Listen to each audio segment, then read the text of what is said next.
Hey folks, welcome back to another brand new episode of CPOV Autographs. I, of course, am Matt, aka Stormageddon. Before we get into this week's episode, but appropriate for this week's episode, I just want to plug that I have a TikTok.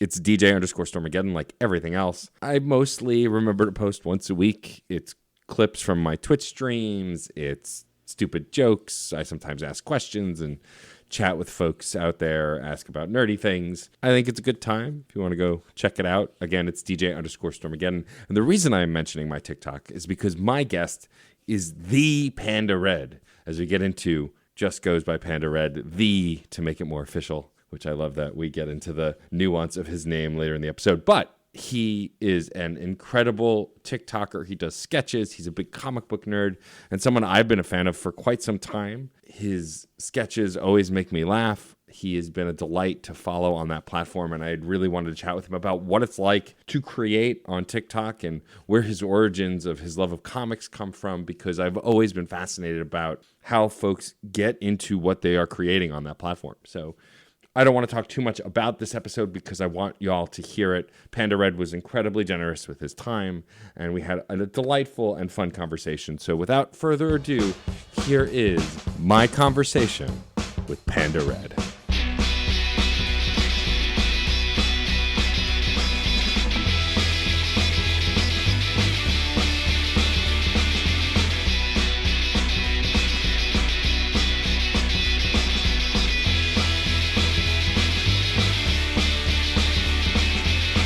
I am so excited, Jay, that you're taking the time to chat with me today. I'm talking with the incredible Jay Morton, otherwise known to everyone on the planet as Panda Redd, an incredible content creator, Twitch streamer, and TikToker. Thank you for chatting with me today. Yeah, totally. No, this is going to be awesome. I love your stuff, and I remember when I first discovered it on TikTok, I was like, who is this jackass just making these stupid skits, putting names over characters? It must have been one of your Justice League sketches. And I was just like, this is really fucking funny. Who is this guy? And so I started looking up your other stuff. What I love about, to start with the sketches on TikTok, what I love about your sketches is that they have an internal logic, not just dedicated to DC, but to your own internal logic. And my favorite is Damian Wayne. My favorite, because every time you film being Damian Wayne, it's from the nose up, and it gets a laugh out of me immediately. Thank you. Yeah, I first started doing that just because I needed a way to distinguish him from the other Robins, because when every character is just you in maybe one extra jacket, there's not really a way to portray, oh, I'm a child now. I don't know, this one's short. We're going to make him ridiculously short. Like, he doesn't even fit on his own phone camera short. And what I really love about it is like in the most recent sketch you did with the clip of someone taking a lion that you did between Dick and Damian, like, the silence is what always gets me. It's like Dick is staring at Damian and Damian's just doing his thing, and what? But it's half your head, and I just lose it. I always love in comic books when they have just those blank frames of the exact same drawing over and over and over again. And I always like trying to interpret those into the video stills, which is incredibly hard when you have shaky hands like I do, where you're like trying to maintain the same facial position the entire time, but it's just not working. And it just is this long belated silence of a guy who's just his eyes and trying to act. Because Damien also, it's not just nose up, it's also the glasses. I have sunglasses and nose up. So I'm covering my eyes and the most expressive half of my face and going, no, trust me, you'll be able to get him. I promise. When you did your series of stakeout videos, when you got to his also, it's just like, were you like slouching in the car to film him? So the way that I do it is I just hold the camera way closer to my face. So amazing. I have no way to track how close I've held it before. I'm just like, I need to make sure that only this is shown and you can see my ears, because I need to make it so that the whole head fits on. So I can't have it just like my eyes and then the top of my head scraping the top. Ironically, those stakeout vids, those were just, I did those because I had like an hour. I would always show up to school like an hour early, and I would just have time, and there's nothing to study, there's nothing to do. So I'm like, I'm sitting in a car. Why not? Let's do this. I love also how your stuff has evolved, especially over the last year. You most recently did a Christmas special with Tim Drake and the Joker in your car that was like 13 minutes long. Is great. I think that's about it. Thank you. Clearly, you like to act, even if it's just you being ridiculous. Yes. What the evolution to YouTube and like doing the compilations and stuff, that seems like a natural evolution. Had you always wanted to do like this kind of like sketch work? Was this something you'd always been interested in, or did you just kind of fall into it? I 100% fell into it. I mean, I've always wanted to do acting. Like I've always loved acting. Even in elementary school, I was doing plays and stuff, and I've done acting in every level of schooling since then. And then when I went to college, there just wasn't. I didn't have a drama club, so I needed to find an outlet for that. I never really thought I'd be doing sketch comedy of anything else. In fact, I usually like stayed away from sketch comedy because I was like, it's short. Most of the time the jokes run too long. I don't want to, it's not my thing.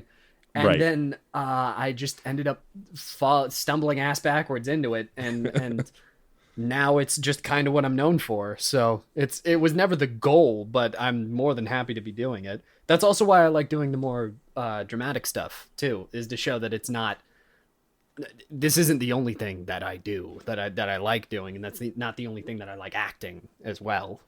Right. I mean, the bits are great, but I love seeing that you could do the longer form stuff as well. I loved the Black Mask sketch you did as well, the long form video you did. Oh, cool. Thank you. Yeah. It was, I mean, also, that mask does a lot of work. It's a very good mask. Like, once you have that thing on, I'm just like, damn. Yeah. Okay, so about that mask, I think I have it behind me, actually. That mask was just that's a rubber skull mask I bought from Spirit Halloween and then spray painted it black. Yeah, hold on. If you look at it, it's squishy. Like, oh wow, it's not a hard plastic mask. I just needed to not move my jaw enough for you to be able to tell that it stretches when I open my mouth. Yeah, that mask, it does a lot of the work because it looks scary, but it looks scary just because I like sandpapered down after spray painting the thing. Amazing. Obviously, it's an understatement to say you're a comic book fan. A little bit, just a touch. Have you been reading comics your whole life? Have you been reading comics since you were a little kid? Yeah, basically since I was able to read, I started reading comic books. My first one was a free Star Wars comic that my dad got me on Free Comic Book Day. I think I actually have it framed in my room back at my parents' place. But yeah, ever since then it's just kind of been a downhill slope, and I've always been the comic book guy in all of my friend groups. There's always one. Yeah, there's always one. There's always the one guy that's like, hey, you want to hear all this shit I know about Batman? And everyone else says, shut the fuck up. You can only talk about superheroes so much before all of your friends are like, let's go do something where we're able to tackle you or something just to get you to stop talking. Stop speaking. Yeah. That's how I became the Mass Effect guy on Twitter, because I have a Mass Effect podcast and I'm obsessed with the Mass Effect franchise. And like, it got to the point where I was like, hey, do you guys want to know how mass relays work? Because see, the science is actually really sound. I talked to like, Matt, shut the hell up. No one cares. Exactly. Where I'm like, no, you don't understand. There's 4 different ones, all right? And you can tell which one is which by how much of their legs are covered. And they're like, will you shut the fuck up? No one cares. You're the only person that seems interested in this. And I'm like, yeah, but if I keep talking, maybe you will be too. It's funny with comics. I feel like your first comic really shapes your trajectory for comics. For me, my dad had these big, thick volumes of Batman, Superman, and Green Lantern. They all had like this they were hardcover. I don't know, it was like the first 100 issues or something like that. But I remember him just giving them to me and going, here, I don't really read these anymore. You might like them, and just became immediately obsessed. I will go on record that Hal Jordan is my favorite Green Lantern. I know I am basic. I don't care. I like Hal, even with the nonsense they've put him through. Do you have favorite comic book characters, or at this point is it just I like all of them since you talk about all of them? I mean, it feels like to me Batman's your favorite just because I feel like that's the most content you put up. Okay, ironically, I actually I didn't think I was that big of a DC fan until I started TikTok. Really? Yeah, in all honesty, I thought I was a Marvel fanboy my entire time I was growing up until I started TikTok. And honestly, the reason that I have more Batman stuff, this is the way I justify it in my mind. For one, Marvel makes fun of itself more, so it's harder to poke fun at it. It's true. hard. It's harder to go, haha, look at the silly heroes, because the silly heroes are also going, haha, look at the silly heroes. But Batman and the Bat family don't most of the No. time. Like, they don't Yeah. really point out how ridiculous they are. So it's real easy to poke fun at them, which is why I started going down that way. And now all the easy jokes are used up. So now I got to cut into the deep stuff. But to answer your question, yeah, I do have favorites, but like the more I talk about my favorites, the more it just sounds like I love all comics. Because honestly, I'm one of the few people that is like, no, Batman is the most boring part of his own comic book. Correct. Out of all of his characters, there's a reason that Batman doesn't appear in my skits as much as like all of the Robins do. And that's because I find the Robins incredibly interesting and their interactions between each other, especially because we very rarely ever see it in the comic books. For some reason, they like to keep them all separate. But if I was like to list off favorite characters, my first one would be Deadpool from Marvel. Sure. I got a Deadpool tattoo as like my first tattoo ever, because I love the complexities of the character. It's when you actually start getting into who he is and like his history and all of that I actually start enjoying him a lot more. Jughead Jones from Archie Comics is another. Hell yeah. Yeah, the Deadpool tattoo I have is actually wearing a Jughead crown, because Nice. Jughead was like one of my big favorite characters growing up. Then you just start getting into anti-heroes, where it's just like, and then it's Red Hood, and then it's Lobo, and then it's Punisher, and it's all of those, because I was a 2000s kid who grew up reading 90s comics, and also like the mid 2000s, which I kind of like to call the second 80s of comic books, where everything went grimdark again, where they're like, we're going to make it kind of silly. Never mind. We're going to go right back. Everything is dark and sad and everything is intense. And then now people are like, okay, maybe you can joke about the people in tights. It's pretty easy. Just go ahead. Have some fun with them. Yeah, I like to say I'm as basic as they come, because I am a boy who grew up in the 90s. So my favorite heroes are Green Lantern, Venom, and Wolverine, because so we're like sense. Most of my peers at the time. And like, it's funny though, because I feel like I have a bigger wealth of that content for those characters now than I ever did before. I mean, with the ranging quality of the movies aside, I love Hugh Jackman as Wolverine. I unabashedly love how stupid the Venom movies are. They are just the dumbest, like, they're so terrible. They're great. I mean, that's what it is. And like Woody Harrelson and Tom Hardy in that second movie are just in a different movie from everybody else. And it's glorious. And they don't even try and stick that. Like they try, they like sprinkle in some like, oh yeah, this was in a comic somewhere. And then the other like 98% of it is like, nah, we're just making shit up as we go, because we're just this is figure fun. it out. Yeah.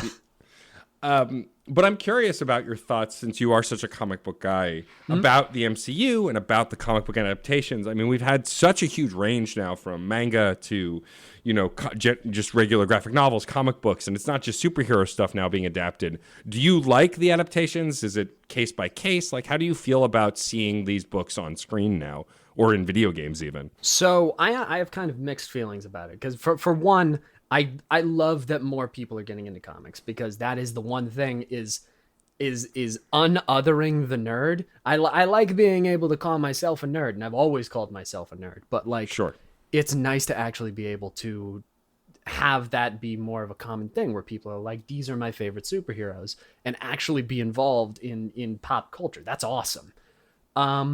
It's definitely more case by case, but I definitely think it's more positive than negative. I really like the MCU because they stick to the fact that they are adaptations and not direct. They're not taking the comic and putting it on screen. If you're going to do that, just read the comic. But they made their own versions of the characters and are making them more public, which I think is a very, very good thing. There are things that I'm like, maybe read one or two more of these characters' comics. Something that that I've said before is that I can tell exactly which comic Zack Snyder read before he made his movies. Yeah. I can pinpoint the exact issues. Hell, I could probably figure out the exact pages he read to get his characterizations of these characters. Because I don't think he read a single Superman comic before making Superman. I think he read The Dark Knight Returns and went, perfect. And that's Superman now. And it's a little low for me. Yeah, I get it. Especially as someone who's not a huge Frank Miller fanboy, seeing DC be just Frank Miller's DC on the big screen. I'm like, good, please, can we just get like one something else, please? So it's very case by case for me. I think if you adapt the spirit of a character, I do not care if you adapt the word by word version. Yeah. So I'm extremely happy that comics are being adapted more and more, and I'm extremely happy that there's more and more movies. I just think it's more important to capture the character's soul more than it is to capture their exact actions. Like, I love Civil War, the MCU movie Civil War. I think it's a really good movie, but it doesn't follow the comic book at all. Not even a little bit. There's none of the characters do the same thing, but I do think it's a little bit stronger because they capture the spirits of the characters, where Iron Man trusts in the military and what they can do, and that we need to be put in check, even if it's not for the same reasons, even if it doesn't hold to the same morals that he does in the book, it still has the same soul. Yeah. And that's also where like other MCU movies where I'm like, I'm glad this is being adapted, but that's not the character I know. Like, I've never been a fan of the Ant-Man movies, but that's just because I kind of in my head, Ant-Man's an asshole. So when he's like a nice, lovable dad, I'm like, okay, that's cool, but that's not who I know. That's cool though. I'm glad that people can like that character now. Yeah. Yeah. So it's very case by case for me. Well, and I get that. I mean, like, for me, even, I very recently played through the Guardians of the Galaxy game, which was phenomenal. And so huge shock to me. Such a great game. But it didn't, like, I like the Guardians movies well enough. They were some of my favorites, but I didn't realize how short-shrifted I was until I read the comics and played that game. Because the portrayal of those characters in that game, especially Drax, is just night and day from the MCU. And, like, there were moments with Drax that made me cry that I was not expecting, that I don't want to spoil for folks who haven't played it, but like that's the power of comic books and adaptation to me, is when you can take a video game, especially something like everyone knew the Spider-Man games were going to be good. Insomniac's a great studio. Yuri Lowenthal is the voice of Spider-Man, who's been working like forever and everything. Yeah. Like, that was a guarantee, but like most of the voice actors are relative unknowns, locals to like Canada and the area, and like still that game hit like a truck. And I think, personally for me at least, I think video games is kind of like, I don't want the video games to try and do what the MCU did. The Avengers game kind of tried to do that a little, and like that's where they started to fall into hot water, because they tried to make them sort of look like the MCU versions, but they weren't enough. And I think, so I'm curious, like for video games, which is a much longer format, do you think they have a better shot of nailing a lot of those characterizations? Because that's what it feels like for me. I think that there is any longer form media, I think you have a better chance of capturing the actual complexities of characters.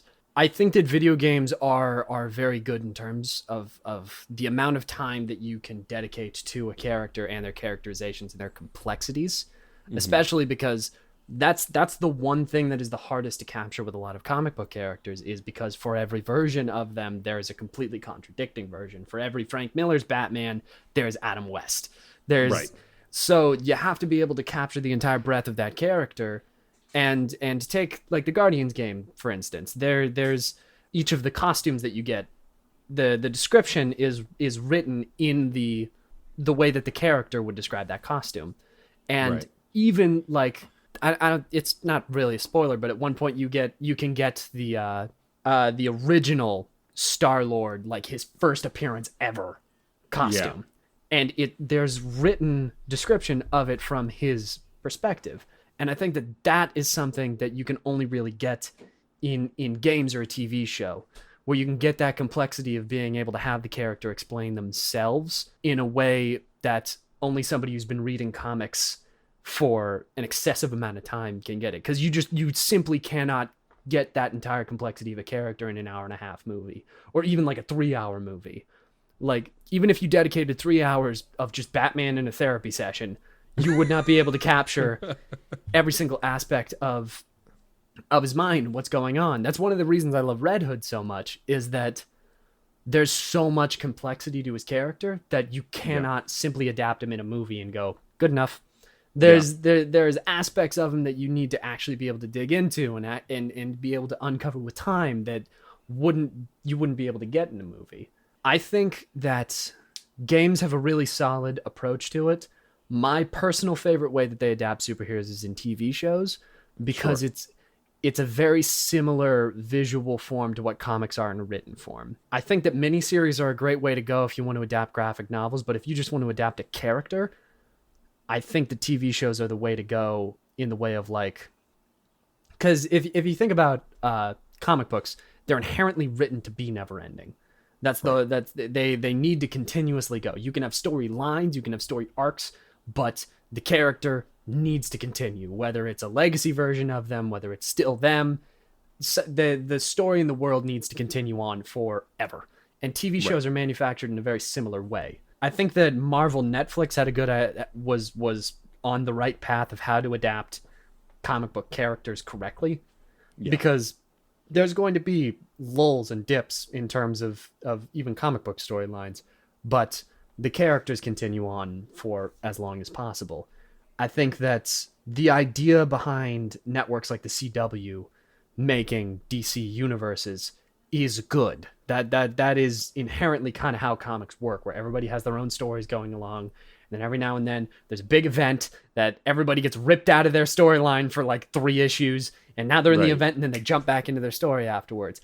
That's super comic booky. I think that the one part where like networks like the CW kind of fell behind is that they tried to make everybody Batman, or they tried to make everybody the more popular version of the character they were trying to adapt. Green Arrow is not Batman. He will never be Batman. Him and Batman basically hate each other in the comics for a really long amount of time. So making Green Arrow Batman doesn't exactly work. And then making Flash the wrong Flash is a little like, okay, you can do that, or you could adapt the Flash faithfully, and there's a reason these characters are popular. So to me, I think TV shows work a lot better for the future of superheroes being popular and how characters can be popular. They just need to adapt the soul of the character in that TV show and not go, well, technically Batman's more popular, so if we just call it Arrow but make it Batman, everyone will think it's great. Like, I mean, but that show specifically, though, also at the time there was no way in hell they were going to get the rights to anything Batman related, and so that's probably why they went that route, which I mean worked, right? Oh, it totally regardless. Did. Yeah, I watched all of Arrow. Like, same. I'm definitely not dissing it in the way of like, oh no, they should never have done it. I'm saying, like, going forward, superheroes are so popular right now, and everyone wants to know everything about the one thing that I've gotten a bunch on like my personal pages is people saying I was terrified to start reading comics. I didn't want to start reading superhero comics because they were intimidating, but being able to make them marketable and being able to point out the things about them that are enjoyable is what got people into it. I have people who are like, I've been Marvel fanboys for years, but I started watching your Bat Family skits and now I love the Bat Family, and I just picked up my first Batman book. I think that's the way to get at the character now that superheroes are popular. Back when Arrow came out, absolutely not. You'd never be able to make a Batman show, and you would never be able to market Green Arrow because the man markets himself as a social justice warrior. You could not have that on TV and have him be like, he's like super leftist with a devil beard. It's great.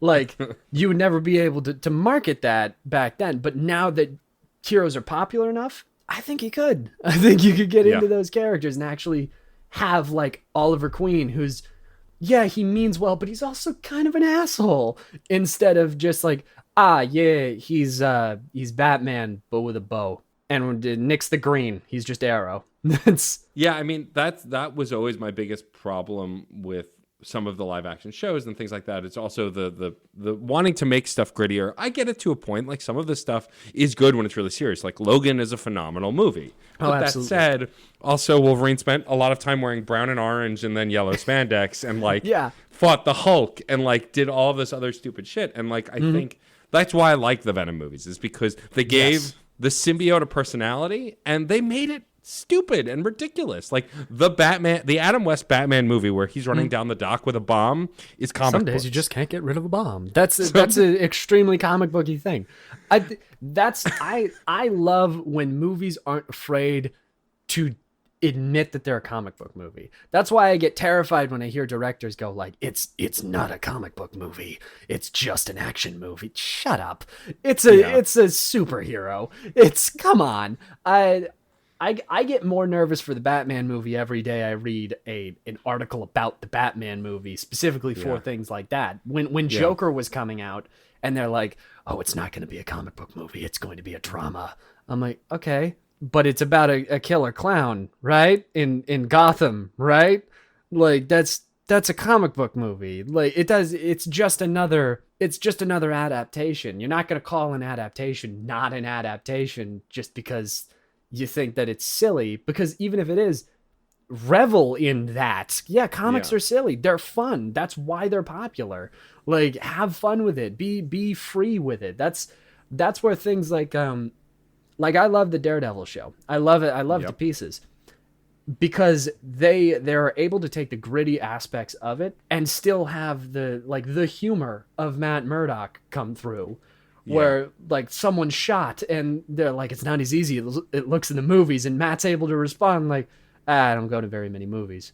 Like that's great. Have stuff like that. Or like Ragnarok, where it's bright and colorful and silly and people can have fun and joke around because it's a comic book and it's ridiculous. Like, yeah. I mean, Thor as a character became more interesting in the MCU when they realized, oh, he can just be a lovable himbo instead. Like, he doesn't have to be super serious. And like, look, I actually like the comic book version of Korg. I've known Korg for a while, but like Taika Waititi's version of Korg is just so fucking funny that you don't care that it's not accurate. That's exactly what I mean with adaptations, where you got a good heart behind him, so it does not matter if it's accurate. I am a huge World War Planet Hulk fanboy. I wanted that movie so goddamn bad. And then they're like, oh, yeah, well, it's kind of like the background for a Thor movie, and now it's a comedy. And sure, that annoys me, but at the same time, I don't fucking care, because the movie's awesome. Like, it's great, and it's fun. Like, Meek's not a mass murderer who's secretly plotting in the background to destroy everything. Like, yeah, but also it's really funny when Korg steps on him and he's like, oh no, Meek's dead. I stepped on him. I've just been carrying him around because I felt so bad. Like, that's fucking hilarious. That's great. Yeah, I mean, look, it's why I think also the Aquaman and Shazam movies were a lot of fun, because you take characters that are like, Shazam is such an inherently silly character, and putting Zachary Levi behind him is such a brilliant move. And also like all of the montage of him learning to use his powers, like that's what it would be like. He just wouldn't instantly be good at it. No, he'd also want to buy snacks and hang out watching TV all night, you know. Yeah. And like Aquaman, I mean, hiring Patrick Wilson to play Ocean Master, like if anyone can choose scenery, it's that man. It's great. Especially, like, I love when they are able to admit that a character is gaudy and over the top and then just go with it. That's like Patrick Wilson as Ocean Master was great, because Ocean Master in the comics is always over the top. He's ridiculous. He's insane. And then them also going, oh no, we're playing Black Manta straight. That's his helmet looks like that. We're gonna go with that. That's fucking awesome. I loved seeing him roll up and all of a sudden he has the helmet and they never explain it. No, they don't ask a question, that's nothing. Great. And Ocean Master's mask moves with his eyes. Why? Because it looks cool. I don't know. Why can 17-year-old Spider-Man make this like $17,000 movie quality suit? I don't fucking know. It looks cool. Like, yeah, I think that letting go of, like, and I, again, like some of the series movies, but I think letting go of the reality a little bit is why those things work. And also understanding, like, I love the Scott Pilgrim comics, but the movie is good also because they go, there's no way we can make the comic book into a movie. So let's just do something different, but still make it entertaining. And, like, I think that's when comic books are at their best. And, like, I love a good dramatic story in comics as well. But, like, mostly I like it when they say stupid things and when ridiculous stuff happens, because that's why you're reading a comic book. Like, I liked The Walking Dead, and I read it for a while, but I ended up falling off because it was just too much. Like, it just was too dramatic for me. And that's not everybody. And I think, like, I'm in comic books for equal parts, how is this a concept or even exist, and equal parts, oh, this is a great story, this is really serious. Like, one of the first comics I remember just plucking off a shelf more recently with no context was Chew. And Chew, so if you're not... And so I only have the first trade. I've fallen behind. But I remember seeing it and going, what the fuck is this? Yeah. And then flipping some pages and going, he's a chibopath? What does that even mean? What is that? Yeah. And, like, I just became obsessed with it. And, like, also this idea where like, chickens are outlawed and, like, food and certain foods are illegal, like drugs. It's just, like, that kind of creating something realistic, but, like, putting a ridiculous premise over the top of it, I think is just as interesting as, like, superhero comics. If you can find like a wild twist to add to the comic book that makes it seem different, I think those stand as much a chance of being a success as People in Tights. Oh yeah, 100%. Like, one of the things that one of the books I grew up on was a comic called Gru by Sergio Aragonés, and that is a comedic take on Conan the Barbarian. Because Sergio Aragonés read Conan the Barbarian and went, oh, well, what if he was dumb? What if he was, like, really dumb? And then they made a comedy comic book off of it. And it's not realistic because there's, like, a bunch of tribes that have, like, modern day knowledge and people use modern day slang, but, like, who gives a shit? It's fun. That's... I think one of the potholes that people fall into when they start looking at comic books is they expect it to translate to reality. And no, it's an escape from reality. Comic books have always been escape from reality. That's been what they've basically existed for since their inception. Superman was originally created to be like, it was two guys being like, you know what, fuck this, and making a super being that could help them out of their what they were in. It was an inherent unreality. And I think that when people just accept the fact that it doesn't need to be real, that everything doesn't need to make sense, you can have fun with it. Does Batman make sense literally ever? No. He'd get locked up in 20 minutes. Like, as soon as Bruce Wayne comes back to Alfred and goes like, I've had an epiphany. I'm going to become a symbol. I'll be a bat. Alfred would have called 911 and been like, get this man in a padded room. Something snapped when he was out training. This is not right. The second he picked up a 13-year-old boy and said, take away his pants and throw him in front of a gun. That's, yeah, no, absolutely not. That is not going to happen. But you read it and it's like, yeah, there's been 6 Robins. What, Batman's like maybe 40? So what if Dick Grayson's like 27 already? Don't worry about it. That's the fun of it. The comics are fun because they're unrealistic, and I think that when movies and other media accepts the fact that they're unreal, that there's just an aspect of unreality to them, they get so much better. Where everything doesn't have to be explained, where some things can just be and be funny and be fun and be out there. I think that's so good.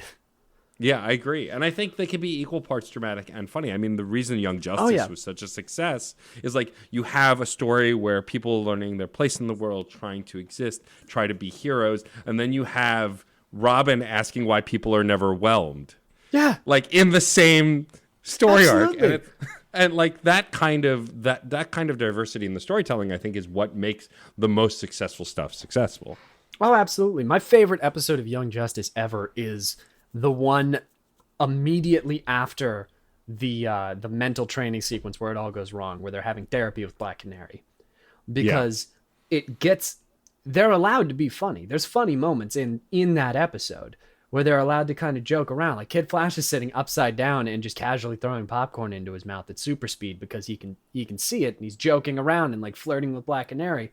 But then they're also able to immediately turn it around, and the next scene is Dick Grayson talking to her, where they're like, I don't want to be what my father figure is. I want to be someone different because I don't have what he has. There's something in me that's not as broken as him, and I can't do what he does.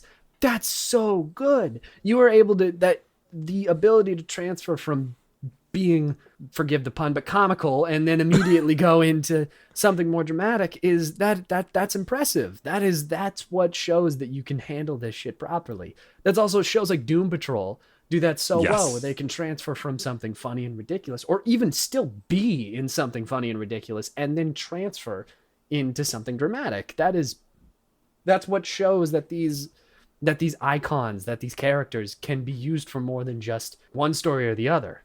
Yeah. I'm so glad you brought up Doom Patrol, because I started watching it on a whim, and it's become, I think, my favorite comic book adaptation. Because, like, well, first of all, Brendan Fraser deserves all the awards ever. Like, he's always been incredible, but he's great in that. But, like, also, especially, I haven't finished the current season, but, like, how little it gives a shit about the audience, in the sense that it's going to tell its story. And you're either in for the ride or not. Like, you're either down for this or you're not going to be. The first Danny the Street episode, which I found out later because I didn't know was a comic book accurate character, made me so happy. And that story is so good, and it's such a great redemption story. Like, I was like, wait, this is in the comics? I need to buy some Doom Patrol. Shit. 100%. I think that the best adaptations of comic books lead people to buying comic books. I think that adaptations are a great first step.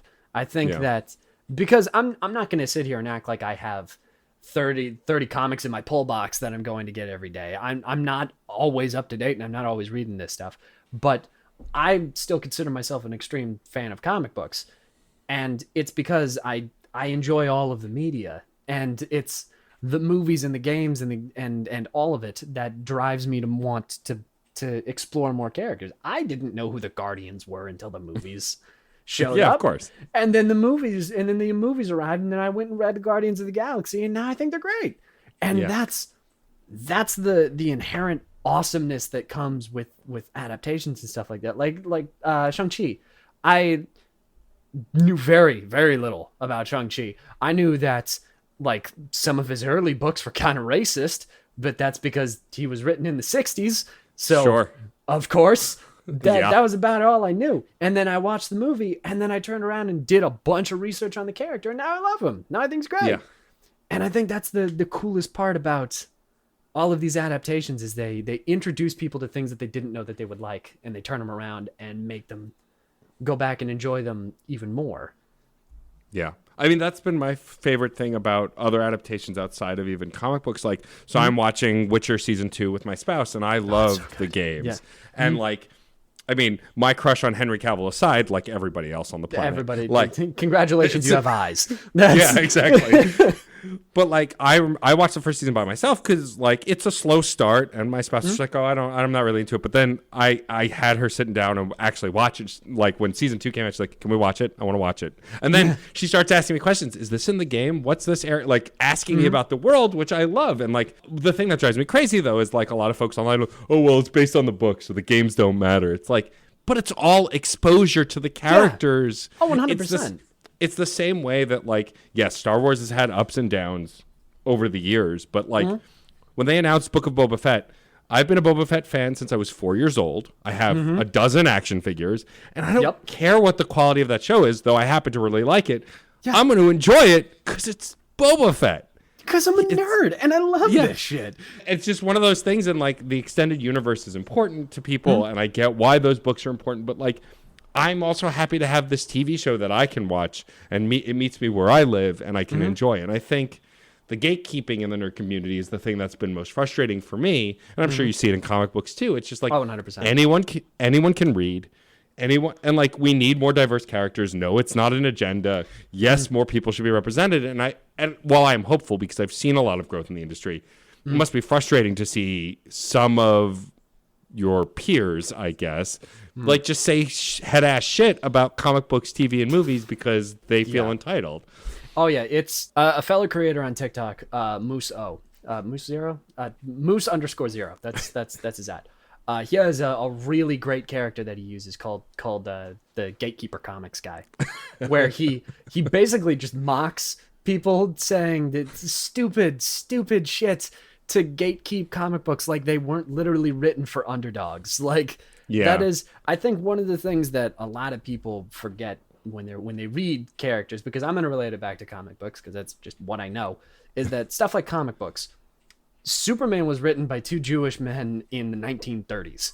That is, Captain America was written and drawn by two Jewish boys in America before they had joined World War II, and the cover was him punching Hitler. Like, comics are for the underdogs. They've always been for the underdogs. They've always been for the minorities. Like, that's what it is fucking for. So when I see shit like that where people are like, well, no, that's not the character. You can't do that. Shut the fuck up. That's why do you fucking care? Let people have things that enjoy them. That one of the coolest things is being able to see. There was an interview that Anthony Mackie did where he was talking about a little boy saying that he wanted to work out because Captain America looks like him now, and that's what's fucking important. Cool. That is so fucking cool. That is awesome, because I've had that my entire. I'm a straight white dude. Of course, every superhero was written for me, so I've always related to superheroes. But then being able to see more and more people be able to relate to more and more characters is, oh my god, it's the coolest fucking thing. One of the catchphrases that I have on my channel is comics are for everyone. If you don't agree, I'm going to block you. That's just 100%. Comics are for everybody. And that is a flat out rule, because being able to see all of these adaptations and being able to see more and more people be able to get into it. I fucking hate when people go, well, that's not in the books. Who fucking cares if it's in the books? That it's not the book. It's a different version. I will say the show that broke that feeling from me, that changed me into the version where I'm able to just go, yeah, but it's a different version, so who fucking cares, is Gotham on Fox. Yeah. Gotham is not the Batman universe at all. It is 100% different in every aspect of every territory. Everything is different. They use the names, they use some of the powers, and they use the setting, but everything is different other than that. And when I first started watching this show, that annoyed the shit out of me. The first time that a Joker character showed up and they gave him a name and a backstory, I damn near flipped my shit. I'm like, that, no, you don't get it. The Joker doesn't have a backstory. You can't do that. And then the more I watched it, the more I started realizing, yeah, but I like this anyway. Yeah, but this is still good.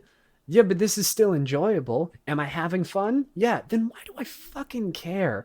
If it sticks to this character that's been written 30 bajillion different ways in a comic book by 50 bajillion different writers, it doesn't matter. So seeing when people do that sort of gatekeepery shit of saying, well, that's not the exact same, the version in the comic book is better, or, well, that character shouldn't really exist like that because in the comic book they're white, is like, fuck you, shut up.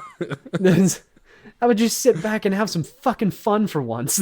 I'm sure you're just great at parties. It's the let people enjoy things, right? Like I've gotten to a point where like I've had to block people on Twitter because I would post, hey, this game's really great, you should really play it. And then they reply to tell me why it's not great. And like, I get you want to have a conversation, but this wasn't me going, hey guys, let's talk about this game. This was me promoting a thing that I believe in, that I like. Yeah. Can that just exist? Can it just be? Can we have a different like things? Let people not like things, but also the people who don't like things don't have to tell people why they shouldn't like the thing they like. Like that's what drives me the most bonkers. Let people have their opinions, because especially when it's shit like this, it's make-believe characters, regardless of what you're a nerd of or about. If it's video games, if it's movies, if it's books, or if it's comics, it's make-believe. It's fairy dust. It's all fake. And getting mad because somebody doesn't like a character, unless it's for, bigotry or some shit, unless it's for obvious shit that's going to affect the real world, who fucking cares? Who fucking cares? You cannot like it. I can love it. Who fucking gives a shit? I love. I'm playing Cyberpunk 2077 right now. I fucking love that game. I know a bunch of people don't. Do I care? No, because I like it. And Right. they could tell me every reason that I'm wrong for not liking for enjoying it, but I don't care because I like it. That's the way I think that people should enjoy this sort of media, is just by looking at it and going, do I enjoy it? Yes. Do I not enjoy this? Yes. Okay, that's my opinion of something. And you can have a different opinion on it as long as it's not for like inherently negative reasons in the real world for liking or not liking something. Then yeah, who fucking just enjoy things. Just Yeah, I mean, well, and Cyberpunk's a great example, right? Because there was a ton of shit going down on the studio and like the trans representation in the game. And like, if you don't want to play the game for that reason, that's absolutely valid. But like, for you to go into someone's mentions because they're playing and going, oh, well, you're a bad person because you played this game. Well, not. There's no ethical consumption under capitalism. We are all buying things made by 100%. people. And so like, you have to pick and choose your battles. Like, I didn't buy Red Dead Redemption 2 because I didn't like how Rockstar was treating their employees. That was my choice. But I had a friend who loves that game. I have a friend who is in that game. He was a voice of a minor character in that game. I'm not going to like tell them to fuck off because they were able to do awesome stuff. Like, you have to pick your battles. And especially I feel in the nerd sphere, and you must see this on TikTok. You must see this when you're creating stuff. You can't fight every battle. You have to do your best, be true to yourself, be true to the message, and like, but you can't fight every small battle because it would probably just exhaust you. Yeah. I think something as a content creator, and I'm sure you'd be able to relate to this as well. As a content creator, it is the responsibility of the creator to promote positive things. If you have a platform, you should promote positivity with it. That is my thought process. Support good things. Even if that's saying negative things about bad people, that's supporting positivity. And the way that I decide to handle it myself is I'm going to make it extremely obvious about what I support. I'm not going to make a video where I'm just like, hey, everybody, here is the X charities that I support, and here's the social causes I back and everything. But I'm going to make it obvious in my skits and make it obvious in my videos and stuff what my opinion is, because that's my opinion. And it's also trying to support what I think is a positive change in the world and that sort of thing. And I find that incredibly useful because that's also how my fan base that I have gotten has gotten to where it is where I'm like, no, everybody should be here.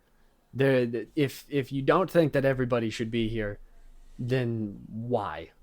Unless it's for something extremely obvious like bigotry or homophobia or sexism or anything like that. Like, and unless it's for you're being negative, I think that everybody should be allowed in everything. And I make that extremely clear in what I do. Hell, I made a Spider-Man video where I made a joke about millionaires, where I was like, where I made a joke where it was like, oh, how did the world end? It's like, well, it's actually a really complicated string of events that involved a lot of superheroes. It was capitalism, wasn't it? Yeah, it was capitalism. It was, I make it obvious who I am. And if you don't agree, that's fine. But if you do, great. Cool. Everyone's allowed here anyway, unless you're going to come into my comments and be like, actually, everyone who says that is blah, blah, blah, blah. Shut up. I don't care. Just because we're all connected on the internet doesn't mean that everybody has to always share everything all of the time. Correct. I mean, I think that's part of the problem of always being online is like, and I'm guilty of this. I spend probably way too much time on Twitter, but everyone needs to know how horny I am for Venom. I've just decided that's just, that's part of my brand. But but I think it's important to like, when you're being honest, you also have to remind people I'm a person. Like, I'm glad you like my stuff, but I'm also a person with human feelings. There's a human being on the other side of the screen. Yeah. Yeah. I'm curious with TikTok specifically, especially since you are now, as I look at it, 841,000 followers. Making your way to 1 million. Did you ever expect by doing stupid comic book sketches that you would have a following on the internet? Like, I mean, because I have a TikTok page. I have 400 followers. Go me. I make stupid things too, like everybody else. But like, Do you even have a track, like a line of point A to point B, or is it just like shrug? I don't know. Here I am. So I know the videos that made me popular, but I never thought that I would get popular. I actually, funny story. Me and my roommate, when I first started making videos, the first video that really propelled me into the spotlight was I made a Batman, the first guy to get taken down by Robin. That was my first big video that put me from like, I think I made a video a week before making that one that was joking about the fact that I had less than 3,000 followers, and then after that video I had 10,000 in like a night. But me and my roommates, again going back to Moose Zero, the guy I was talking about before, he was the first like really big comic book TikToker that we had seen, and he had made a lot of those Gatekeeper comic videos that were kind of joking about it. And we repeatedly told each other, we're like, how big do you think this is going to get? Wouldn't it be funny if I started making money off of this? Wouldn't that be crazy? He's like, yeah, that's never going to happen though. And it's like, yeah, how big do you think I'm going to get though? And he's like, I think that maybe you'll probably max out at around that guy, which at the time was 50,000. And I was like, oh, that'd be insane. Could you imagine if I got 50,000 people? And that was like my max. That was where I thought that I was going to cap. My first joke that I was making to myself was, wouldn't it be funny if I started making money off of it? And then it's like, well, wouldn't it be funny if I could pay for a PS5 off of it? And then the goal just kept rising until it's like, what if I could pay for a semester of housing in my fucking school for it? Like, it just keeps given I never actually put the money towards that. All of it goes into savings because broke college student. But right, of course. Hell yeah. There I can't really track a line. I have no idea why people keep following me, because I only think that me and my roommate joke about the fact where it's just like, I mean, I chuckle sometimes, but that's about the extent of it. I never suspected to get any more than 50,000 followers, and then the second that I surpassed 50,000, and then the second that I surpassed the follower count of the guy who I thought was way better than me, was the second that I'm like, what the fuck is going on? Why do you people keep following me? This is... Oh, you mean you also suffer from imposter syndrome? I can't imagine why. I'm a video game artist. I live on imposter syndrome. It's what sustains me when I don't eat for 3 days. Well, something else I've wanted to ask actually is, what's something that people would be surprised to know about you? Like, I was surprised when you did your first video about being a video game artist, a 3D artist, because I mean, I'd seen videos forever of you and you keep mentioning school, and I'm like, what the fuck is he in school for? I don't even know. And then you showed the video. So like, are there other surprising facts about you that maybe your followers might not know? One that everybody always seems to be surprised at when I mention it is my age. Because everybody always seems to think that I'm in like my mid-20s, early 30s or something. I'm barely 21. Barely. I'm very young. Wow. Yeah, that's probably the first thing that people... I always get 1,000 comments of people being like, what the fuck did you just say to me? Like, how old did you say you are? Like... Look, I'm not going to say I'm old enough to probably be a young parent for you, but let's just say I'm old enough. We'll leave it at that. People always are surprised by that part. I mean... Yeah, there's also being the video game artist thing, or like perspective. Please, if there's any video game companies that need a lighting artist, I'm graduating in April. Like, when I say that I do stuff like that, people get really confused. Or like when I mention my 3 bajillion hobbies, because people are always confused when I say that I have like 3,000 hobbies.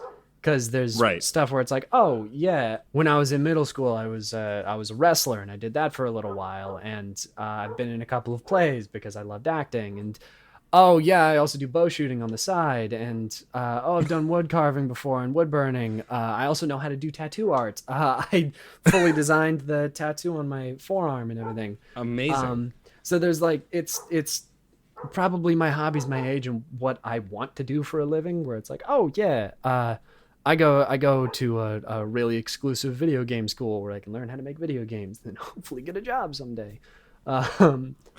Yeah, so I don't really know what else would be surprised, because that's just me. That's to me, that's just, this shit that I do. I don't think I look old for my age. I don't think that I sound old for my age. I don't think any of that stuff. But the second that I mention it, everyone just loses their fucking mind. Or I'm like, oh yeah, I guess I also do art on the side, as you know, my career, and people lose their minds at that as well. So I've kind of lost the ability to tell what's shocking. Just that's fair. I mean, well, I think also when you exist in a certain lane, right? Like I've been podcasting for a long time, but then when folks find out, oh, you have a Twitch channel? I didn't know you streamed. I was like, yeah. I do other things. Like, you know, it's very easy to be put in a lane, especially when you're known for being the comic book guy. The comic book guy. I'm curious about the origin of your username. Is it an old nickname? Is it like I always love that because like Stormageddon for me comes from Doctor Who. I used to host and DJ burlesque shows, and someone said, "Oh, your last name's Storm," which is my actual last name. Well, now I'm calling you Stormageddon, and then it's stuck. So like I'm curious where the Panda Redd came from. Okay, so it kind of like stumbled down the stairs into being the Panda Redd. So when completely unrelated to the Panda Redd, the first username I ever went by was Comic-Con J, because my real name is Jay Morton.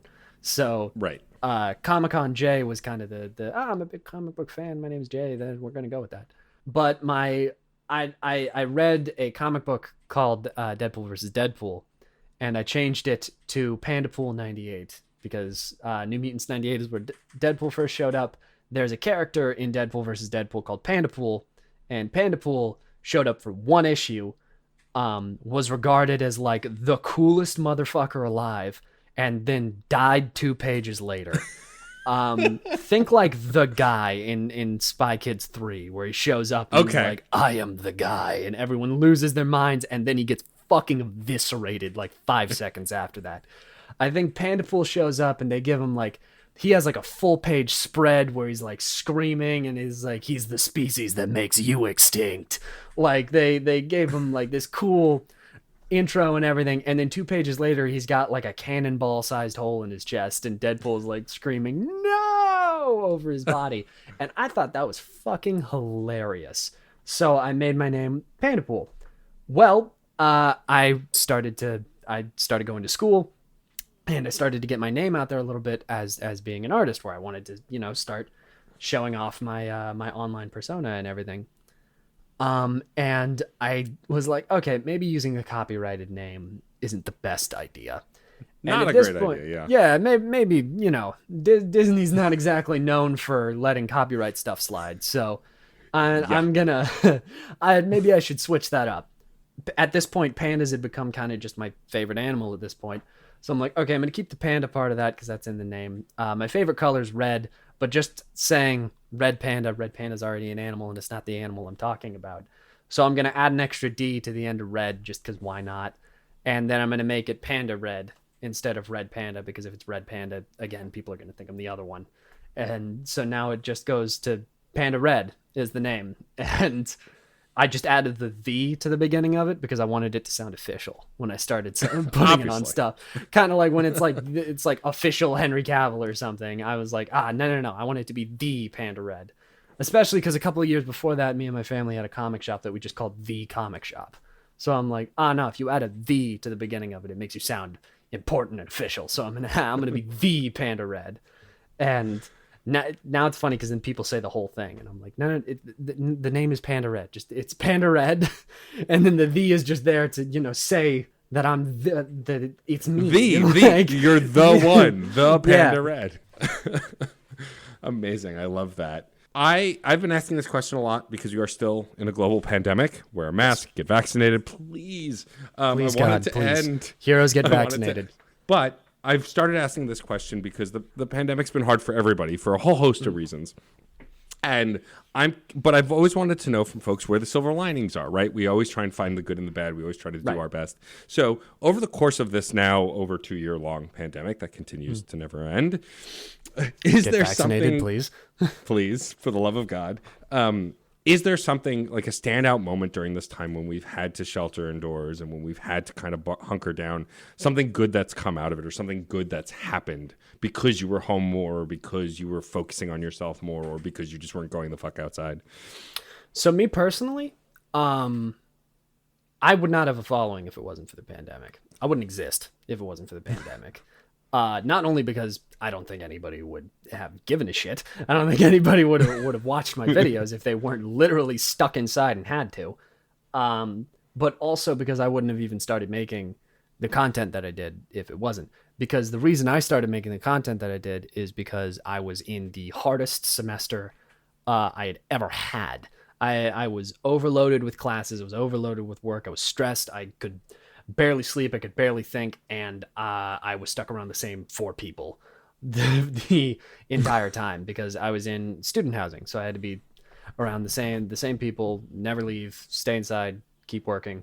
So I started making videos to make myself laugh because I wanted to make jokes to, pick myself up a little bit. And that's where my comedy skits came from, is because I just wanted to I saw people making little jokes online and I'm like, I could probably, funnel some of that acting time that I spent for the last, how many odd years, and actually, do a couple of these. It'd be pretty fun. And that's where all of this shit started. So honestly, yeah, the pandemic is horrible and it's lasted for forever, but honestly, I will always have a tie to it because this wouldn't exist without it. I wouldn't exist without it. I would still just be some fucking no one from Washington who wants to be a game artist someday. But that's really great. And I mean, I agree. Like, I started developing a following on Twitch because I was home all the time, because I could play more games, because I had more time to play games. And I think that it's a healthy and not always easy attitude to have, like, well, okay, I have this time.